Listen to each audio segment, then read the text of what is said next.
another Foul Play Land. As always, I am Sir Foul Player of Brooklyn. Wanted to get a quick stream on tonight because there has been some breaking news earlier this evening, and the news of the evening is that Iran and Israel have achieved a ceasefire negotiated with the help of President Trump of the United States. If you guys haven't known, that Israel 12 days ago struck Iran with missile strikes in which Iran retaliated. Over the weekend, the U.S. had entered the uh, fray, I guess the field, in battle by eliminating the nuclear sites that Iran had, which were 3 in number. This was done with a B-2 bomber strike, and it seemingly, according to the U.S., has thwarted Iran's nuclear capabilities. But now this evening, Trump announced, in addition to most of the mainstream media, but Trump has actually put out statements in that we are now in a state of a dying down or a de-escalation of this conflict. He's saying that there's peace between the two nations and that he helped bring about these two nations, in Iran and Israel, reaching the negotiating table and hashing out a deal. What I think of it, I think it's fantastic. Again, not because I wanted Trump to win this last election, but because for the state of the world, peace is a much better place to be in. This conflict threatened to increase the prices of fuel around the country and around the world. It still may do that yet, as far as right now, in spite of the fact that there was a peace agreement. But for now, it may likely just go back to normal. Again, in recent history, Trump has quieted down the beef between India and Pakistan, which are two actual nuclear nations that don't like each other. And now he's brought an end to the recent 12-day war, as Trump is calling it, between Israel and Iran. So truly, president of peace in this instance, by bringing these two nations to the table and having them agree to this ceasefire. Do I think that this is going to be the end of it? If I had to predict, no. I think that these two nations have a history, one in particular, of causing this state of turmoil that we have in the Middle East. But for this Monday evening, it's good to see that these two nations have hashed out their differences for the time being, and that hopefully, at least maybe for the next coming weeks, we have no strikes between the two countries. The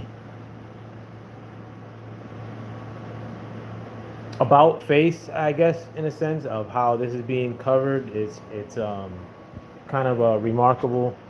But one thing, I mean, in the sense that I see how they try to report these things initially, and then how much changes, and this little conflict, especially seeing that it happened during the weekend, and that as far as the B-2 bombing of the nuclear site, and usually weekends are really slow as far as news days go, in which people don't receive the news because they're usually out and about. But so much has happened just this weekend, and it seems that since Trump has been in office, it's one thing after the other, whether that be domestic turmoil or international problems that have been happening. I just think that, again, the world that we're living in is becoming highly pressurized. I mean, if you don't sense it, I do. And that goes to every other country throughout this planet. And I think these are revealing times regardless. The conversations that are now being had regarding international policies of the United States and regarding how these conflicts are covered. It's remarkable to see. And I, for one, a lot of times have come onto this platform and my channel, a lot of the content that I make of recent, it's almost like a counter to the ridiculous political talk that happens in the American media, in that it's mostly centered around Trump when there's bigger things happening throughout the world. Um, so I believe that, in spite of the fact that the mainstream media is so bad, a lot of people are coming onto the fact that a lot of what the mainstream media says most times it are outright lies, but also it's time to really start thinking differently about the world around you and what's happening elsewhere. I think a lot of times we're way too busy to try to seek out the real news or really get a little bit of an understanding of certain issues, which I, for one, am not totally understanding of most of these issues myself. I'm learning as I go too. But I certainly want to get out of the talk of covering these things while I'm rooting for one particular team. And I think that I want everybody to be able to deal with each other in that same capacity as well. But going back to this conflict, what we have seen is that when Trump does interject himself, he's had a remarkable record of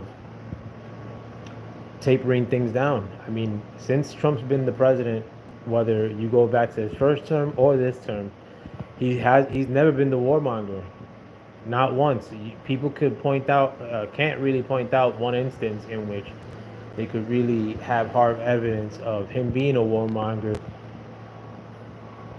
particularly when you compare it to presidents of recent history. They all have bad records in their adventurism, if you put it lightly, in comparisons to Trump. Trump is, in spite of how he's covered, for the most part, has been a president of peace. And at times that can't be achieved here domestically. We have a lot of people in this country that are really rooting against America for whatever reason, personal reasons or unfounded or not. Most times it's unfounded. But here in America, I mean, Trump is the least well received. And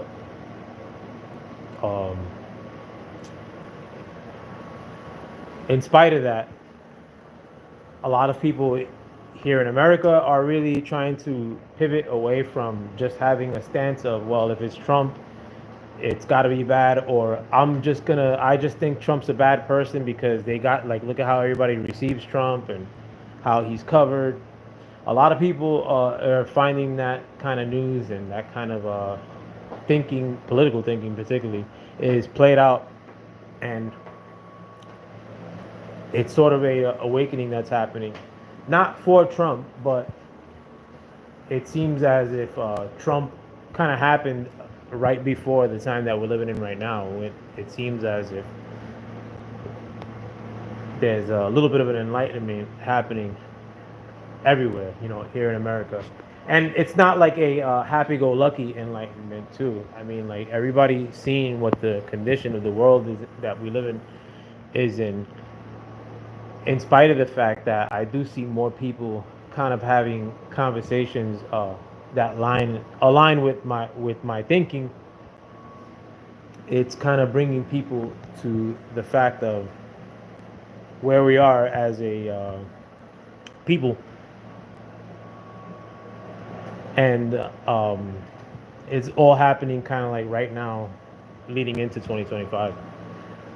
But I'm glad this conflict in Iran is over for now. Again, do I bet that this is a everlasting peace between these two nations? Absolutely not. But this evening we could sleep a little bit easier. I do take note of the threat of terror cells within the United States, which supposedly Iran was threatening that they did have terror cells here in the U.S. That was news that came out last night or this morning. I'm not sure. But as far as the kinetic combat that was happening in Iran and is in Israel, respectively, this ceasefire for now is up and running, and hopefully nobody violates the terms. With that, I hope you guys had a wonderful evening. Do get some rest. I don't think I'm gonna come back onto YouTube for today, but more likely than not, I'll be on tomorrow. But I hope you guys have a wonderful rest of your evening. Help me grow this channel. Like, share, subscribe, and continue to come through. Today I didn't receive any comments. I guess nobody likes world peace news. But nevertheless, I'm going to keep coming back here, and I hope you guys join me. As always, I am Sir Foul Player of Brooklyn. Thank you for stepping into the Foul Play line with me. Good night and peace.